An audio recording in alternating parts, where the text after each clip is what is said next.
Bom dia, meus irmãos. Cumprimento todos com a graça do nosso Senhor Jesus Cristo. Para a honra, glória dele, ele nos reúne em mais uma manhã para estarmos prestando culto a ele, engrandecendo o nome dele, exaltando o nome dele. E o tema do sermão desta manhã é: das profundezas do pecado, a esperança no perdão de Deus. O Salmo de número 130, do versículo 1 ao versículo 8. Salmo de número 130, do versículo 1 ao versículo 8. Das profundezas do pecado, a esperança no perdão de Deus. Meus irmãos, é comum na vida, durante toda a nossa vida, nós enfrentarmos momentos de angústia. Angústia tem sido uma palavra que nós temos falado constantemente nos últimos sermões, por causa da exposição que nós estamos tendo nos Salmos. Então, o momento de angústia do salmista é descrito por meio das suas palavras. E nessas palavras ele coloca o seu sentimento. Então, por enfrentar constantes momentos de angústia, o sofrimento muitas vezes nos leva a nos sentir como nós estivéssemos no fundo do abismo, no fundo do poço. Pode ser a dor de uma perda de um ente querido, de um amigo. Pode ser também um momento de frustração, porque os nossos sonhos, o que nós tínhamos foi desfeito ou não foi alcançado. Mas o texto em si vai tratar do pecado. Então, também pode ser o peso esmagador de nossas próprias falhas, ou seja, o peso do nosso pecado apertando sobre nós. Nesses momentos, a sensação é de estarmos em um lugar profundo, olhar para o alto e não enxergar uma solução, ou tentar olhar para a frente e não enxergar essa solução, porque está no fundo de um abismo, com certeza você não está na luz, você está rodeado de escuridão. Então nos traz a sensação de estarmos em um lugar muito fundo e que nós não conseguiremos sair deles. Acredito que os mais novos não tenham presenciado isso, mas os mais antigos presenciaram quando as pessoas furavam um poço. Hoje em dia tudo é água encanada, mas antigamente furava poço e tinham poços que davam água somente com 32 metros de fundura. E quantas pessoas não ficaram presas lá embaixo sem conseguir sair e gritavam por socorro? É isso que o Salmo está tratando. De uma pessoa que estava preso no fundo do poço e clamou por socorro. O Salmo 130 nos leva a um lugar, esse lugar profundo, que é esse poço, tratando das profundezas. Mas essas profundezas está tratando do nosso pecado, onde nós estamos afundados neles. Ou melhor, estávamos afundados em nossos pecados, pois não somos mais dominados por eles. Mas quando nós somos constantemente apertados ou sentimos o peso do pecado sobre os nossos ombros, perceba, você está no fundo do poço. Você está nas profundezas. E o Salmo, ele nos convida a mergulhar na experiência humana de reconhecer as falhas e a partir daí encontrar uma fonte de esperança e de redenção. Mas nada disso vai partir de vocês. Isso não é parte de vocês. O desejo de clamar por socorro não vem de vocês. O desejo de sair do fundo do poço não vem de vocês. E nós iremos ver o porquê disso. Mas antes de mergulhar nas palavras do salmista, é importante nós entendermos o cenário em que ele se encontra, o cenário em que este clamor desse salmista surge. O Salmo 130 é um dos 7 salmos penitenciais. Então ele faz parte do Salmo 6, do Salmo 32, do Salmo 38, o Salmo 51, o Salmo 2 e o Salmo 143. E estes salmos expressam o arrependimento e a súplica pelo perdão. Mas só que esse salmo também faz parte dos 15 salmos que tratam dos cânticos, de degraus, ou cântico de romagem, o qual eu já expliquei em outros sermões. E ele faz parte do Salmo 120 ao Salmo 130. E esses cânticos eram entoados pelos peregrinos, por aqueles que estavam de passagem em cidades, indo para Jerusalém para se encontrar com o Senhor no templo em Israel. Portanto, o Salmo 130 ele irá descrever que o salmista se encontra em um estado de desespero e culpa. E por isso ele eleva a sua voz em direção a Deus, o que habita nos céus. Pois o salmista não se encontra apenas em uma situação difícil, igual é comum em nossas vidas, mas ele se encontra em um estado de profunda consciência do seu pecado. Ele se encontra em um estado de profunda consciência do seu pecado, que o leva a clamar por misericórdia da parte de Deus. Este salmo, então, é um grito de uma alma que reconhece a sua total dependência da graça divina.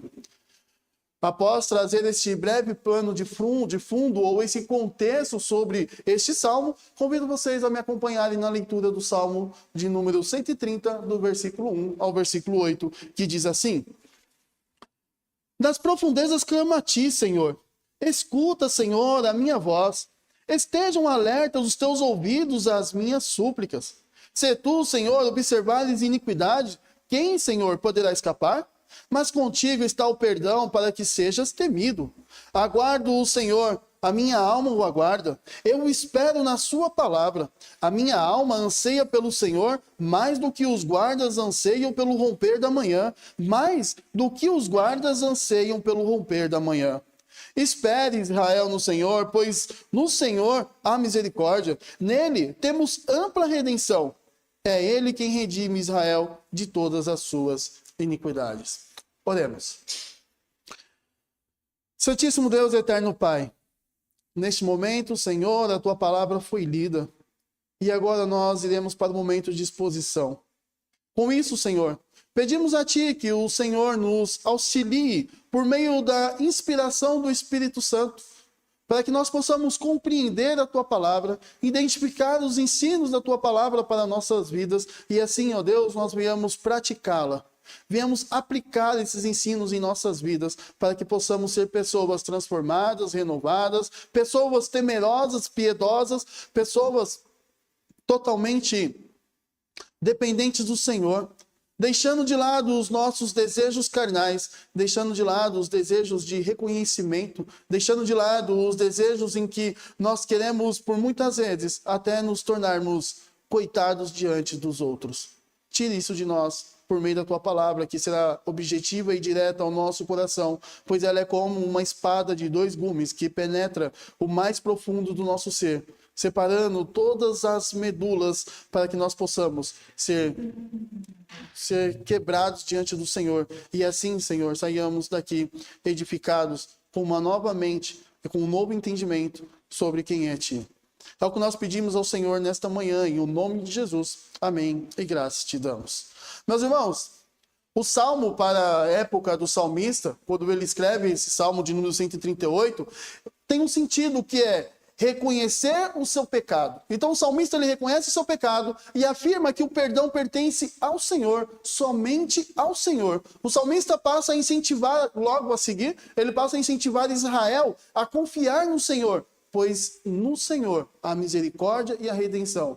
E isso ele está dizendo para garantir que Deus irá redimir Israel de todas as suas iniquidades. Ou seja, de todas as suas maldades, de todos os seus atos pecaminosos. Mas isso se eles reconhecerem que eles são pecadores. Em nossos dias, o Salmo 130 nos ensina que ao reconhecermos a nossa culpa, nós devemos clamar a Deus, o qual, por meio da sua palavra, sustenta a nossa esperança e em Cristo perdoa todos os que o buscam. Em Cristo, Deus perdoa todos os que o buscam. Em Cristo, Deus nos sustenta, porque Cristo se apresenta a nós por meio da sua palavra.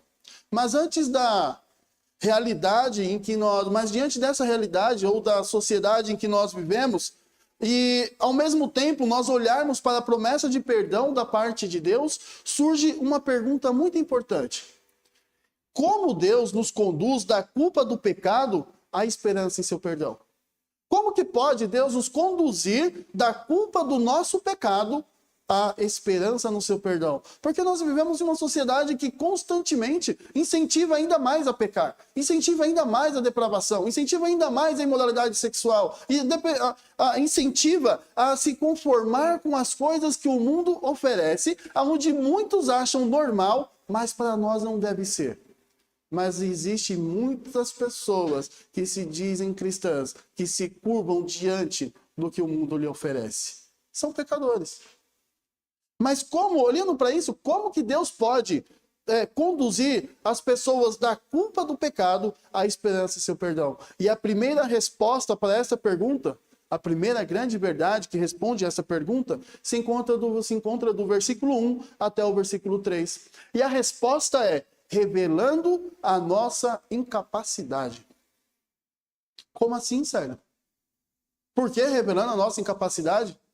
Porque nenhum de vocês, nenhum de nós, nem eu, nem o crente mais fervoroso que conhece a Bíblia de capa a capa tem condições de alcançar salvação, ou transformação, ou socorro sozinho.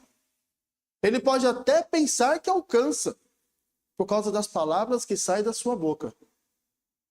Mas ele não alcança. Se tem a salvação, foi porque o próprio Deus concedeu. E nós iremos ver o porquê. Os versículos de 1 a 3, o salmista inicia o salmo fazendo um clamor, e esse clamor é acompanhado de uma confissão da sua condição, ou melhor, do estado em que ele se encontra. E por que eu digo isso? Porque o salmista diz: das profundezas clamo a ti, Senhor. A expressão das profundezas não se refere apenas à situação de grande aflição externa que ele está vivendo, mas de um estado de profunda angústia interior. Por quê? Porque ele simplesmente reconhece o seu pecado. É como se ele estivesse à beira de um abismo ou com um mundo de águas sobre ele, ou águas que nós podemos considerar como águas profundas. E essas palavras expressam uma situação de perigo constante. O salmista, ele entende que ele está caminhando, ele está em perigo porque ele está caminhando para uma destruição. A destruição que viria por meio da ira do Senhor sobre o seu povo. É como nós podemos ver também lá no Salmo 69, de número 69, versículo 2, que diz: estou atolado num profundo lamaçal que não dá pé.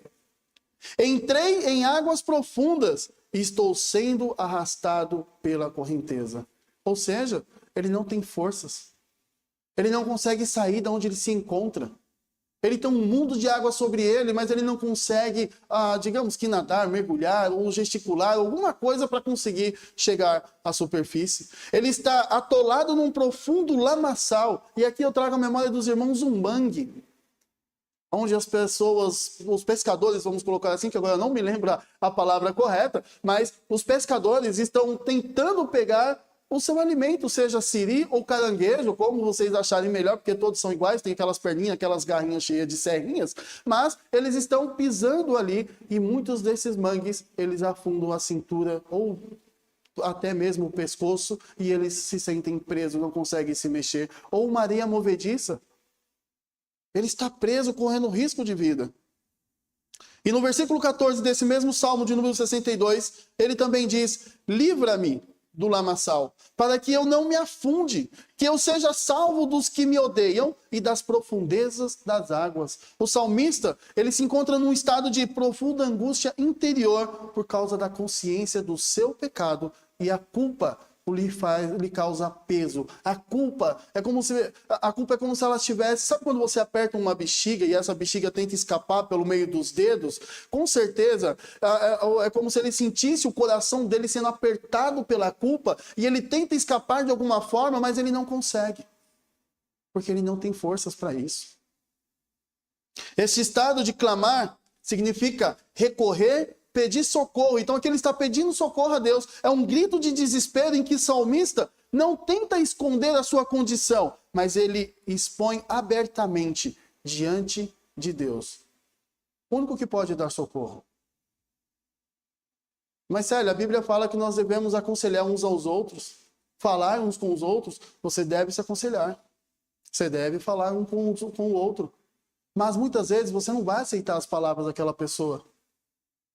Por isso que Deus é o único a qual você pode se expor abertamente. Porque Ele entende você. Sabe por que Ele entende você? Lembre-se que Cristo, o Verbo, se fez carne entre os homens. E Ele viveu entre os homens. Viveu as mesmas angústias, os mesmos sofrimentos que vocês vivem. Porém, Ele não foi pecador. Nós somos pecadores. Por isso que ele entende. Por isso que vocês podem se expor abertamente diante de Deus. Porque Deus está revelando a sua incapacidade humana de conseguir mudar a situação em que você se encontra. Não é pelas suas forças, mas é pela força de Deus. Não é pelo seu desejo, é pela vontade de Deus. Não é pelo seu planejamento ou pelo seu intelecto ou pelo seu profundo ou vasto conhecimento na palavra de Deus ou na experiência de vida, que é um grande erro que os crentes se perdem. Confiar na experiência de vida que tem. Não, a experiência, a sua autoridade é de acordo com a palavra de Deus. Logo a seguir, o salmista, no versículo 2, o salmista faz uma súplica e ele diz: Senhor, ouve a minha voz, estejam alertas os teus ouvidos à voz das minhas súplicas. Esta é a primeira atitude de quem reconhece que se encontra em uma situação que não consegue resolver sozinho. O salmista clama a Deus. Acredito que aqui tenha pedreiro. Acredito que aqui tenha eletricista. Tenha contador, administrador. Tenha inúmeras profissões. Mas quando você está na sua profissão, há momentos em que você não consegue resolver questões sozinhos. O que você faz? Pede ajuda para quem já tem uma experiência. Pede ajuda para aquele que já conhece daquela situação para te auxiliar. É assim que o salmista faz. O salmista, ele não tenta encontrar por ele mesmo. Ele se expõe para Deus, porque Deus criou todas as coisas. Deus sabe todas as coisas. E por meio do Filho dele, ele compreende a situação do ser humano. Não há outro a quem recorrer quando a alma está nas profundezas.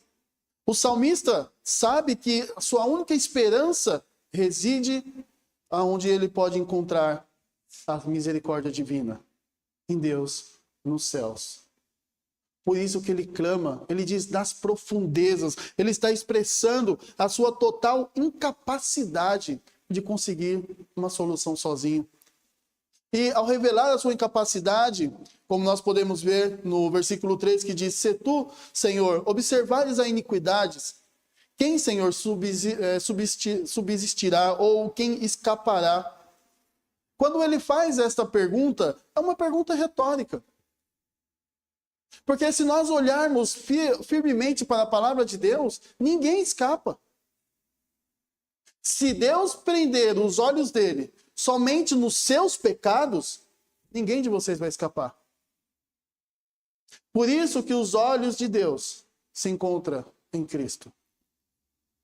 Porque quando Deus olha para você, pecador, Deus vê a face de Cristo. Porque como foi lido na liturgia, você foi justificado pelo sangue de Cristo. E por isso, Deus não irá te destruir. Então, uma pergunta retórica, pois a resposta é muito óbvia. Ninguém. Se tu, Senhor, observares as iniquidades, quem, Senhor, escapará? Ninguém. Ninguém irá escapar. A palavra observares tem o significado de manter um registro, levar em conta ou guardar. Então, em Cristo, fala que os nossos pecados foram remidos. Não há mais pecado que te condene. O salmista está dizendo, se Deus levar em conta cada pecado, cada falha, cada iniquidade, ninguém pode permanecer de pé diante de Deus. Pois ninguém seria considerado justo. Essas palavras refletem, ou melhor, me traz à mente as palavras do apóstolo Paulo lá em Romanos, capítulo 3, versículo 23, onde ele diz: pois todos pecaram e estão destituídos da glória de Deus. Todos pecaram e ninguém deveria ser salvo. Porque ninguém está em Cristo. Perdão, ninguém está em Deus.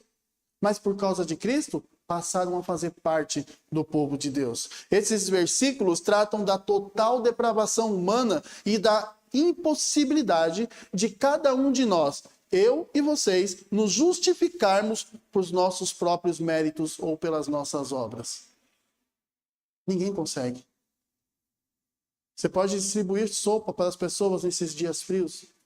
Pode levar cachecol, levar cobertor. Mas isso não vai substituir os seus pecados. Não vai substituir a condenação que você merecia, porque a sua condenação foi substituída por Cristo na cruz. Não tem como.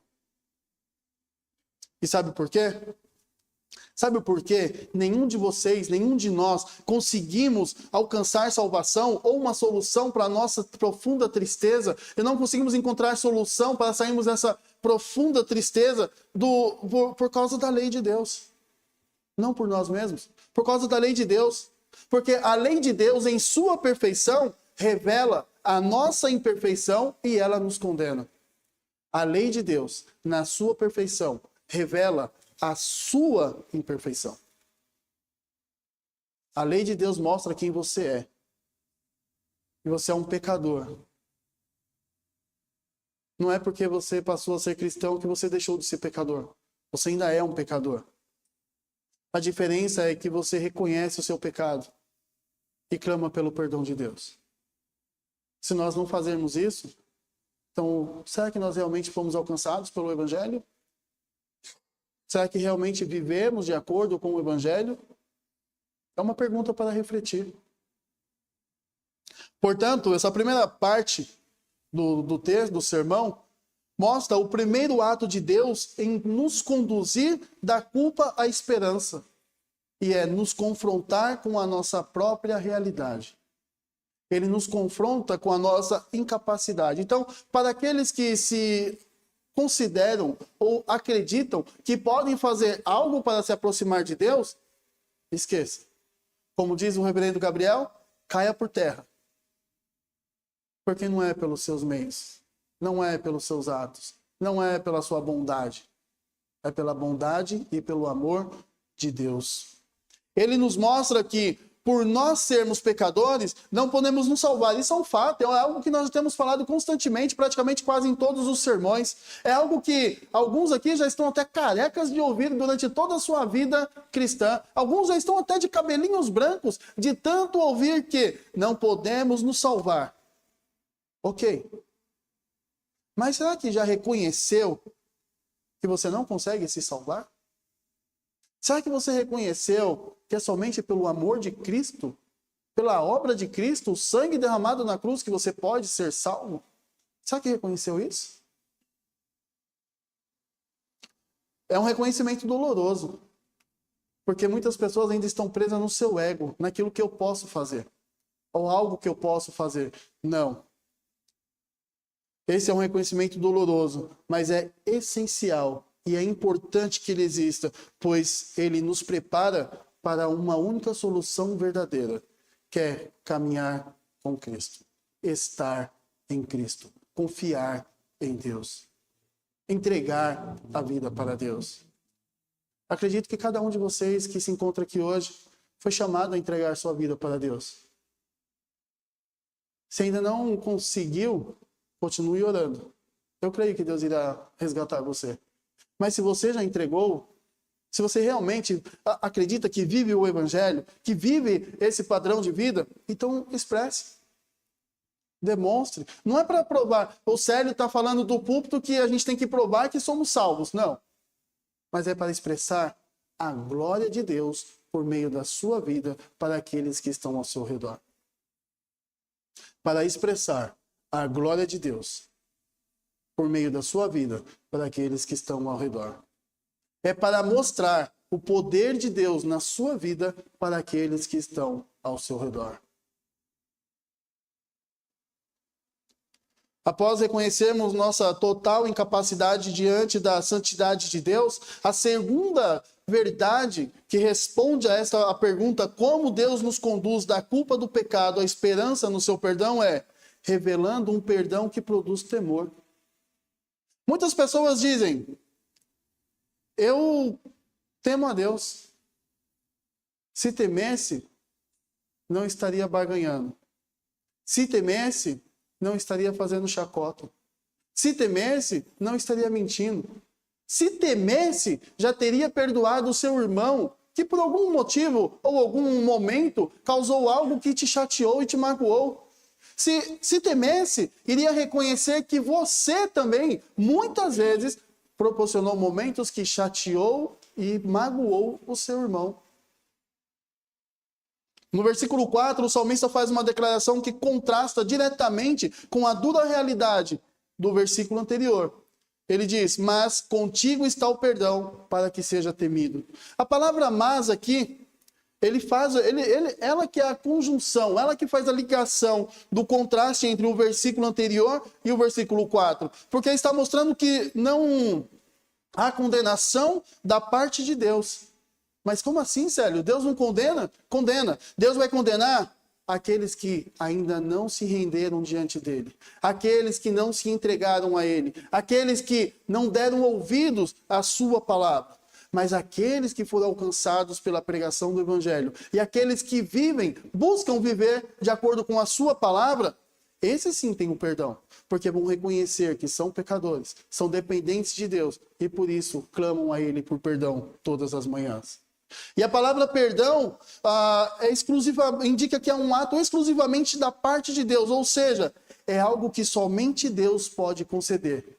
Mas esse perdão aqui não quer dizer, eu pisei no pé da pessoa, pedi perdão, ela não me perdoou. Não, não é um perdão assim. Esse perdão é muito mais profundo, porque Deus está te perdoando das suas iniquidades, do seu pecado contra ele. Quando você peca contra o seu irmão, você está pecando contra Deus. Se você não perdoa o seu irmão, você também está pecando contra Deus. Porque no exemplo que Jesus deixa, ele fala para que perdoe as nossas ofensas, assim como nós perdoamos a quem nos tem ofendido. E sabe o que é o mais interessante? Sabe quem realmente tem uma comunhão com Deus? Quando nós vamos tomar a Santa Ceia, o pastor fala que nós devemos nos examinar, pedir perdão para Deus e tomar da ceia. Mas se houver algo que nós tenhamos contra os nossos irmãos, devemos resolver. Então tome a ceia e procure o seu irmão para resolver. Mas infelizmente, a sociedade hoje desencoraja e as pessoas acabam se acovardando ou até mesmo falando, não tem por que eu pedir perdão. A pessoa que errou comigo. Só que a palavra de Deus ela é bem clara. Tanto o ofensor quanto o ofendido devem se perdoar. Tanto o ofensor quanto o ofendido deve se perdoar. Então, o perdão que é exclusivo de Deus, ele é profundo porque ele perdoa. É Deus quem perdoa o pecado que você comete contra ele. Não é porque você pisou no pé do seu irmão.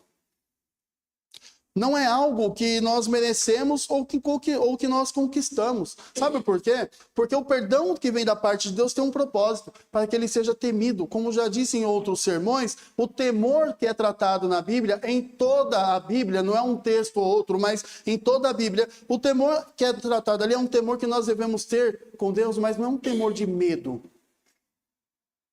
Errado. Nós devemos ter medo da parte de Deus.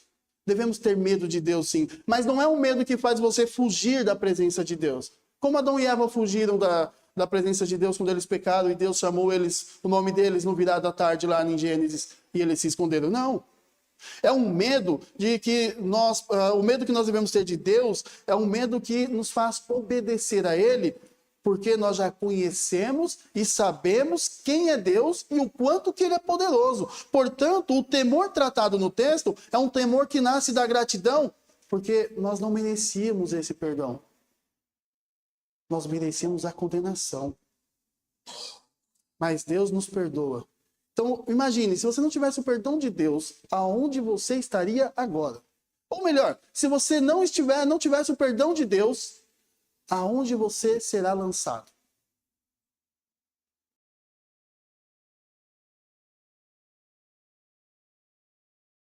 Sem Cristo em nossos tempos, mas na segunda vinda de Cristo, eles ressuscitarão e serão lançados junto com Satanás num lago de fogo que arde e queima eternamente.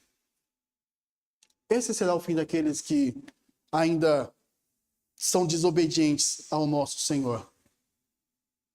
Então, o temor tratado no texto é um temor que nasce de gratidão, da gratidão porque é um perdão que nós não merecíamos. E quando nós compreendemos a profundidade da nossa culpa e nós compreendemos também a magnitude do perdão de Deus, nós somos levados a uma adoração e obediência constante ao nosso Senhor.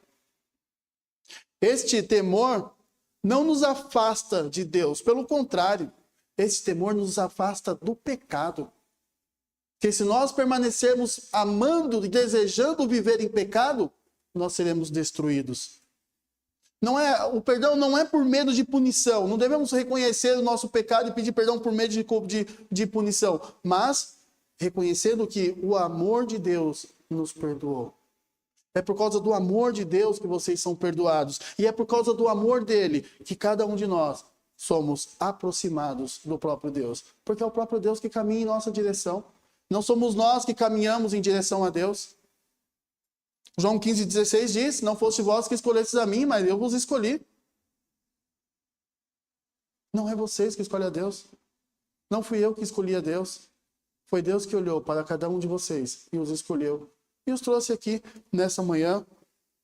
Este mesmo conceito é tratado pelo apóstolo Paulo no Novo Testamento, lá em Efésios capítulo 1, versículo 7, em que ele diz: nele temos a redenção pelo seu sangue, a remissão dos nossos pecados, segundo a riqueza da sua graça. Veja que o versículo está dividido em 3 partes.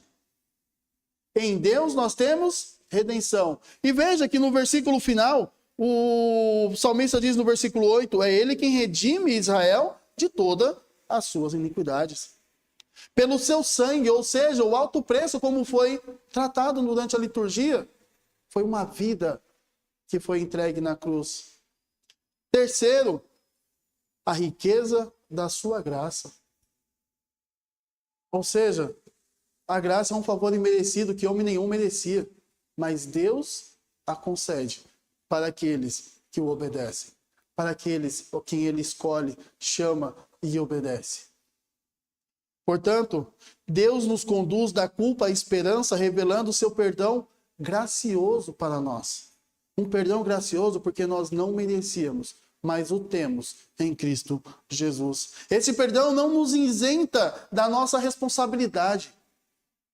Temos nossa responsabilidade. Mas esse perdão nos transforma, gerando em nós um temor de obediência que nos leva a ter uma adoração com o nosso Deus. Tendo reconhecido nossa capacidade e experimentando o perdão que gera temor, a terceira grande verdade e última verdade que esse texto nos apresenta, existem muitas verdades nesse texto. Se nós pudéssemos esmiuçá-lo e nos aprofundá-lo ainda mais, nós iríamos enxergar isso. Mas essa terceira e última que eu quero tratar com os irmãos, que responde à pergunta como Deus nos conduz da culpa do pecado à esperança em seu perdão, é nos levando a aguardar firmemente nele, ou seja, nos leva a esperar nele e a confiar na sua palavra. E a confiar na sua palavra. É como se eu tivesse combinado com o irmão Marco, para nós virmos aqui, o irmão Marco e o Magno, né? Que são os dois líderes aqui da equipe de música. E eu marcasse com ele para nós virmos aqui trocar todos os cabos. E deixar o som ainda mais fino para a igreja.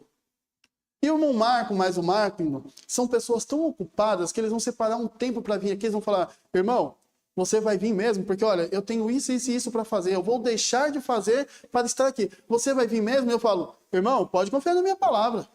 Eu vou vir, eu estarei aqui. 2 horas da tarde de sábado eu estarei aqui. Pode confiar, confie na minha palavra. Como os mais antigos diziam que antigamente não existia esse muito uso de contrato. O que valia era a palavra do homem. Então, aqui ele está chamando mostrando que Deus nos leva a esperar no próprio Deus e a confiar na palavra de Deus, porque é Deus quem está falando. No versículo 5 a 8, o salmista expressa a consequência natural do perdão de Deus. É uma esperança firme de uma confiança que se torna inabalável, que está alicerçada na palavra de Deus. Veja que no versículo 5 o salmista diz, aguardo o Senhor, a minha alma o aguardo, e na sua palavra ponho a minha esperança. O aguardo é repetido para enfatizar a intensidade e a persistência dessa expectativa. E a expectativa bíblica que nós tratamos não é a expectativa de possibilidades, mas a expectativa de alegria. Que nós estamos aguardando com alegria a vontade do nosso Senhor. É uma espera que deve ser ativa, não é estacionada. Não uma espera que eu vou ficar parado esperando as coisas acontecerem. Não, eu estou servindo, eu estou trabalhando, eu estou fazendo algo. E o algo aqui de esperar é confiar no Senhor. A nossa confiança deve ser ativa. É uma confiança que se firma não em sentimentos ou em circunstâncias, mas na palavra de Deus. É uma confiança que se firma em sentimentos, não se firma em sentimentos ou circunstâncias, mas na palavra de Deus. Por isso que logo na introdução eu falei sobre quando nós estamos tratando do perdão ou tratando de qualquer assunto, nós devemos tratar com a autoridade da palavra de Deus. Não por experiência de vida e nem por experiência de idade, mas na palavra de Deus, porque é ela que tem toda a autoridade para nos conduzir. O salmista intensifica essa espera fazendo uso de uma imagem que é vivida, uma imagem de alguém que viveu. A minha alma anseia pelo Senhor. A sua alma anseia por Cristo? Pergunta retórica, sério. Muitos vão falar, lógico que eu anseio por Cristo. Então aguarde e espere da maneira que você deve aguardar, se atentando na palavra dele. E ele continua o versículo, mais do que os guardas pela manhã. Sim, mais do que os guardas pela manhã. Quando ele fala mais do que os guardas pela manhã, porque os guardas não viam a hora, eram ansiosos para que a madrugada, aquela noite, a madrugada passasse, para eles se verem livres dos perigos que tinham na escuridão daquela época. O versículo está transmitindo que, como os guardas noturnos ansiavam pelo raiar do dia para terem a libertação dessa escuridão e dos perigos da noite, a alma do salmista anseia por Deus para poder sair das profundezas, sair da escuridão das profundezas e ter uma nova vida. Sair das profundezas para poder ter uma nova vida, encontrar a solução para a sua vida, que é o perdão que vem da parte de Deus. É como se estivesse tratando de uma espera por libertação, por uma luz ou por renovação. É como muitos que estão na igreja, mas quando estão ouvindo a pregação, não vem a hora do culto acabar para poder ir embora.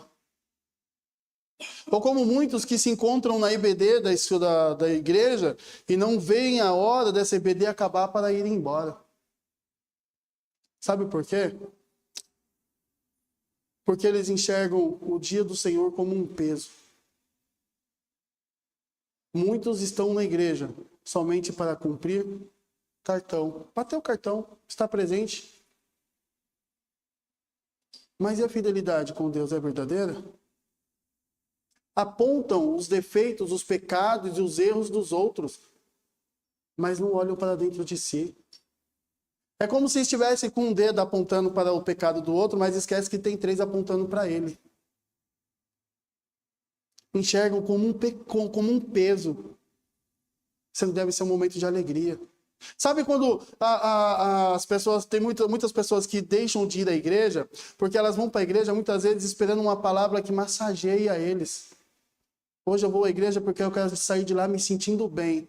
E quando chega lá uma pregação que por meio de um profeta, por exemplo, Isaías, que bate na igreja, mostra os seus pecados, mostra o porquê que você depende de Cristo, mostra que você merecia isso, merecia aquilo, a pessoa não volta mais, porque ela não quer ouvir essas palavras. As pessoas dos nossos dias, os crentes dos nossos dias, estão em busca de palavras que massageiam o seu ego, palavras que agradam os ouvidos, fazem aquelas coceirinhas nos ouvidos, para poder que se sintam bem.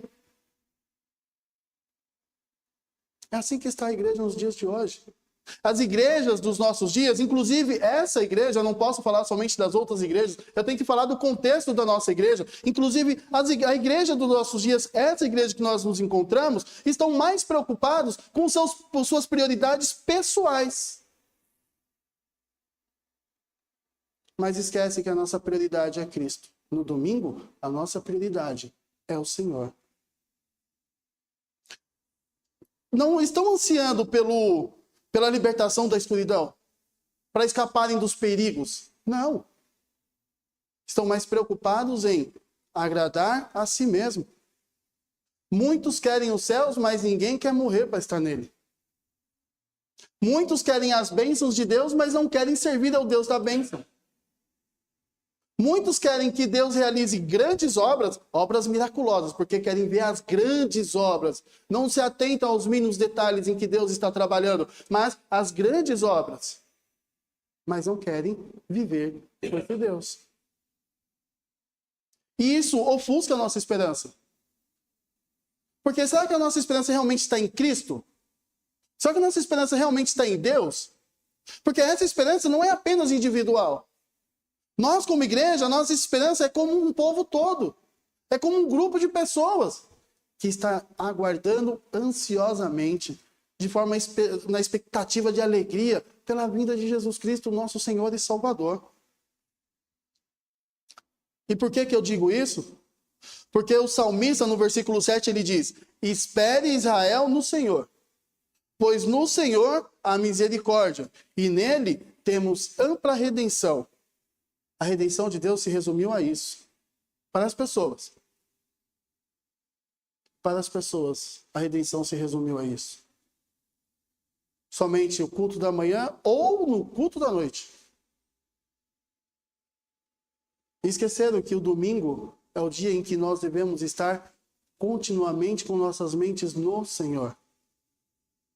Descansamos das nossas obras dos 6 dias. Das nossas obras, dos nossos trabalhos, dos nossos afazeres. E no domingo nós descansamos no Senhor, servindo a Ele na casa dEle, ouvindo a exposição da palavra, orando com os irmãos, chorando com os irmãos, se alegrando com os irmãos.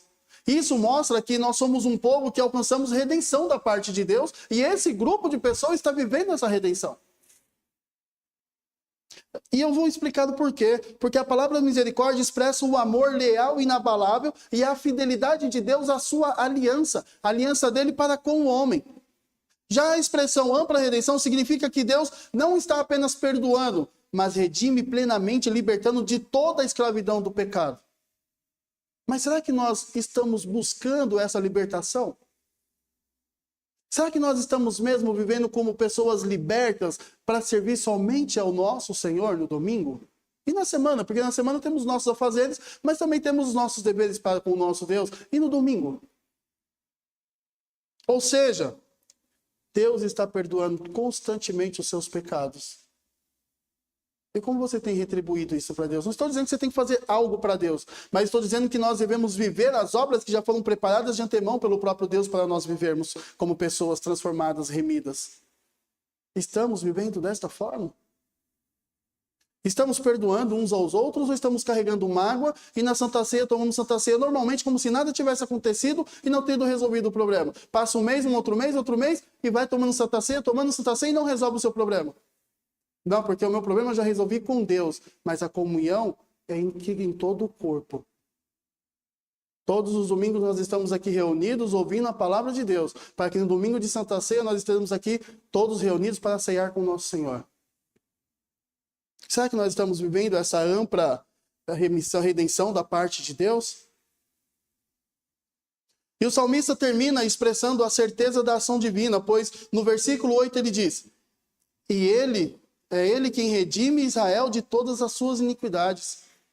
Esse versículo Deus não apenas mostra que Deus não apenas perdoa os pecados passados, mas Ele também está redimindo você de todas as suas iniquidades, de todos os seus perdões futuros, garantindo a sua libertação plena, ou seja, completa. Você não está liberto só hoje, você está liberto hoje, amanhã, depois de amanhã, daqui 20 anos, daqui 30 anos. Enquanto você estiver vivo sobre a face desta terra, vivendo de acordo com o que Deus requer na sua palavra, tenha certeza, você está liberto completamente. E se você está liberto completamente, você não vai sentir desejo de voltar para a vida que você tinha antes.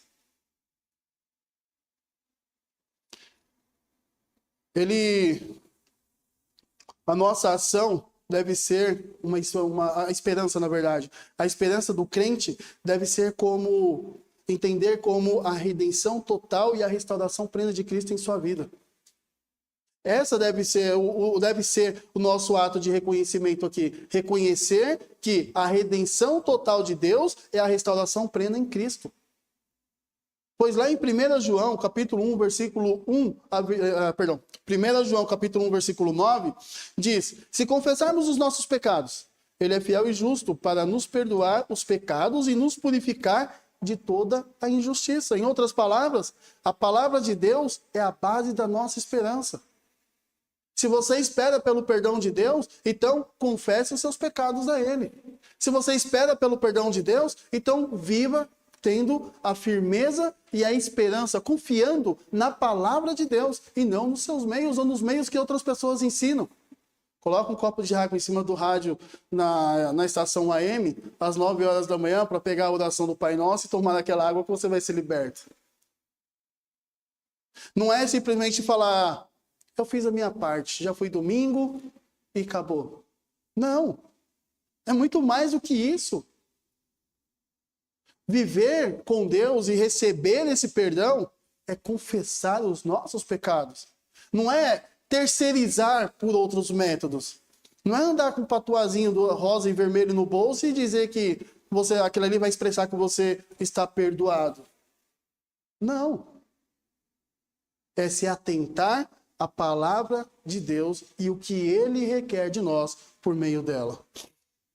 Portanto, Deus nos conduz da culpa à esperança, nos levando a aguardar nele e confiar em sua palavra, pois sua misericórdia ela é abundante e a sua redenção nos garante que nós somos libertos de forma plena de todas as nossas iniquidades. Sério, mas tem um pecado que, olha, eu não consegui me libertar dele ainda. Como nós vimos no PG de sexta-feira, pequeno grupo de sexta-feira, não vai adiantar você ficar falando que você está lutando contra o seu pecado, mas que você não vence o seu pecado. Porque você ainda não teve a atitude de mandar ele embora. Você ainda não teve a atitude de falar, eu não quero mais ter essa vida, e buscar se atentar na palavra de Deus. Por quê? As pessoas ultimamente estão olhando para a palavra de Deus, entendendo que o perdão simplesmente Deus dá, então eu posso pecar de novo, porque eu vou pedir perdão de novo e Deus vai me perdoar de novo, e isso vai virar um ciclo vicioso que você nunca vai sair do seu pecado. Pedir perdão, buscar por socorro, é reconhecer que você não consegue se libertar sozinho. Então, se atente na palavra do Senhor, porque por meio dela você vai encontrar todos os ensinos, tudo o que você necessita para alcançar a libertação do seu pecado. Sendo assim, meus irmãos, eu trago algumas aplicações para os irmãos. A pergunta é, como Deus nos conduz da culpa do pecado à esperança em seu perdão? E a primeira resposta que nós vimos é, reconheça a sua incapacidade. Não fuja da verdade sobre o pecado.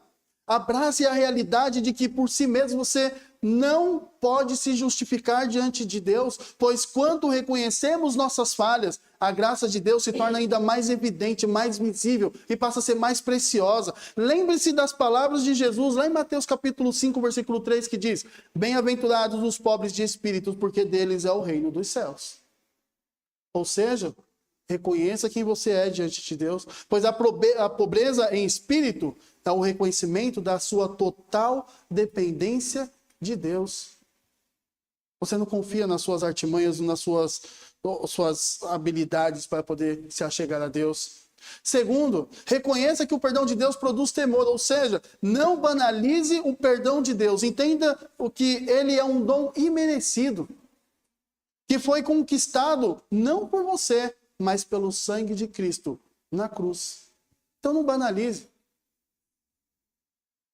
Não fique pecando e falando, não, eu vou pedir perdão, Deus me perdoa.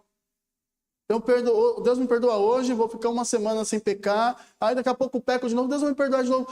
Meu irmão, minha irmã, se você ama um pecado, se esse pecado domina o seu coração, busque a Deus para se libertar dele. Não tenha ele como seu amigo do peito, não tenha ele como seu amigão do lado direito, que você abraça ele e caminha todos os dias se alegrando. Entristeça. Confie na palavra de Deus, que é a que traz a libertação que você precisa. Deixe que esse perdão gere em você um temor diante de Deus. Um desejo profundo de honrar a Deus com a sua vida, como o apóstolo Paulo ensina na carta aos Romanos, lá no capítulo 12, versículo 1. Rogo-vos, pois, irmãos, pelas misericórdias de Deus, que apresenteis o vosso corpo por sacrifício vivo, santo e agradável a Deus, que é o vosso culto racional. Ou seja, estar na igreja aos domingos só por estar, por religiosidade, não é um culto verdadeiro. O culto verdadeiro é aquele em que você nega a sua carne, se desprende de todas as coisas, deixa o celular de lado para poder se atentar no culto ao Senhor. Reconhecer durante o culto, no momento da liturgia, quando nós fazemos um momento de contrição, é você olhar para dentro de você, enxergar que você só está dentro deste culto hoje, porque o próprio Deus te trouxe por meio de Cristo, e confessar o seu pecado a Ele. Reconheça o quanto que você é fraco. Não é porque que você é crente que você se tornou um cara forte, uma pessoa forte. Como muitos bajuladores têm dito por aí. Você não é o super crente. Você é uma pessoa fraca. Você é uma pessoa pecadora. Que a qualquer momento, por mais que você lute, você ainda vai cometer pecados. Então busque ao Senhor para que você consiga lutar contra o seu pecado. Porque a nossa luta não é contra a potestade e contra Satanás. A nossa luta é contra nós mesmos. É contra a nossa carne. Não pense que você está lutando a batalha de Cristo e que Cristo é o seu general. Cristo já venceu a batalha no mundo espiritual. Agora nós temos a batalha contra nós para vencer. Terceiro, aguardando firmemente nele e confiando em sua palavra. Isto é, mantenha sua esperança firmada na fidelidade de Deus em suas promessas. Em meio às lutas e às tentações, lembre-se, a palavra de Deus ela é a âncora da sua alma. Ou seja, é ela quem te firma. Âncora, acredito que todos saibam o que é. É aquele enorme peso de ferro que é lançado pelos marinheiros ao mar para que deixe o navio estacionado. É como um freio de mão de um carro. Deixar o navio parado, firme naquele local para que a correnteza não leve para o mar aberto. A palavra de Deus é isso. Ela deve ser o peso que nos prende em Cristo. Devemos estar atentos a isso. Lembre-se das palavras de Deus. Lembre-se o que Deus fala por meio do autor na carta aos Hebreus, capítulo 10, versículo 23, em que ele diz: guardemos firme a confissão da nossa esperança, porque fiel é aquele que fez a promessa. Deus. Deus cumpriu todas as suas promessas no decorrer da história. E a maior delas foi que, lá em Gênesis, ele falou que da mulher nasceria o seu descendente, que pisaria a cabeça da serpente e que ela lhe feriria o calcanhar. Cristo pisou sobre a cabeça da serpente. Ela o feriu no calcanhar, porém ele não morreu. Ele se encontra vivo, intercedendo por cada um de vocês quando reconhece os seus pecados e apresenta diante de Deus. Como a própria carta de 1 Pedro, capítulo 2, no versículo 1, vai falar que Cristo, ele é o advogado fiel que se encontra à direita de Deus intercedendo por vocês. Confesse os seus pecados. Saia das profundezas. Não fique preso nos ditos populares ou em pensamentos, filosofias que você acredita ser correto, porque a filosofia é só um estilo de vida. Mas o seu padrão de vida é as Escrituras. O padrão de vida é a palavra de Deus. Não é o que nós achamos ou o que nós pensamos. É o que a palavra de Deus nos ensina. Saia das profundezas. Não fique preso nas palavras que diz: não, se o irmão não me procurar, eu também não procuro ele. Errado. Procure e resolva as suas indiferenças. Que nós venhamos viver realmente como um povo remido por Cristo, unidos, com o propósito de alcançar pessoas. Antes de nós pensarmos na nossa vida individual com Deus, devemos pensar no conjunto que é a igreja, que é o corpo de Cristo. Uma igreja cresce sim, quando a igreja está unida. Mesmo em meio às suas indiferenças, mas olhando para a palavra de Deus e enxergando o quê? Não é o que eu penso e nem o que o outro pensa que vai nos manter unidos, mas é a nossa conclusão diante da palavra de Deus. A igreja cresce assim. Enquanto todos estão unidos, combatendo os ataques mundanos que tentam entrar dentro da igreja do Senhor. Porque esses ataques mundanos impedem com que os cristãos aprendam até a reconhecer que são pecadores e confessem os seus pecados. Porque para eles tudo é normal. Reconheça isso, se atente-se a isso. Busque ao Senhor, pois Ele se faz presente todos os dias de nossas vidas. Vamos orar?